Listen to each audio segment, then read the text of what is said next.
Ит адамның досы болып табылады. Тарихқа да жүгінсек, ит ең бірінші үйретілген жануарлардың бірі.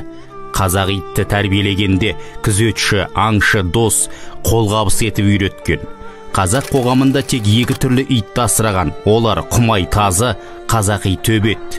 Бұл текті иттер, бос үрмейді, малғайрат, момын, ақылды. Бірақ керек кезінде олар өжеттілігі мен батырлығын көрсететін ерекше жануар болып келеді. Қазақ халқы оларды ит демей, жанұя мүшесі ретінде қараған. Мысалы, төбеттердің бейбітшілік пен тыныштықты сүйе тұра, бостан-бос үрген иттердің мойнын бұрап алған. Қазіргі қоғамда қаптап кеткен иттердің бұрынғы қазақ елі үшін өте жат нәрсе болған. Мысалы, төрттөбет және басқа қазақи емес иттердің аузынан құртты, яғни кислота, сілекей ағады. Адам қолына жағылған сілекей тәнді ауруға шалдықтырады.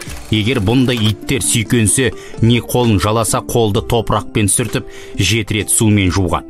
Мұсылман әлемінде ит көбірсе, үйге періште жоламайды деп санаған. Сол себептен мұсылмандар кез келген иттерді асырамаған. Ит дәретті бұзады дегені де осыдан. Сондықтан құмай тазы, төбет иттерді асыраған.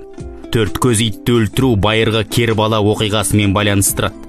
Хазірет Ғалидың Фатимадан туған баласы Хусайынды Кербала шөлінде қарақшылар қинап өлтірген.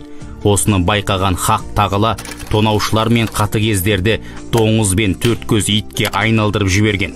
Солардың бірі төрткөз ит, шәймір, шибөрі, шакал әлі күнге дейін Кербала шөлінде жүреді екен. Оны жан алу үшін ажалы жеткендерге жіберіп отырған.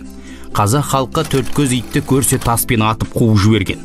Наурыз кезінде төрткөз итті көрсе, қан шығармай, күш ала, у беріп өлтірген. Көне деректерде оларды құрбандыққа шалып, қорымдарға көмген делінеді. Қазақтар батыл, ақылды, жүйрік текті тұқымды иттерді ғана асыраған.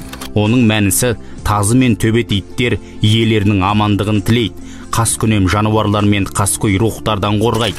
Сол себептен дана бабаларымыз оларды 7 қазынаға жатқызған. Білгенге маржан. Ешмағамбетов, Бауыржан Сатыбалдыұлы.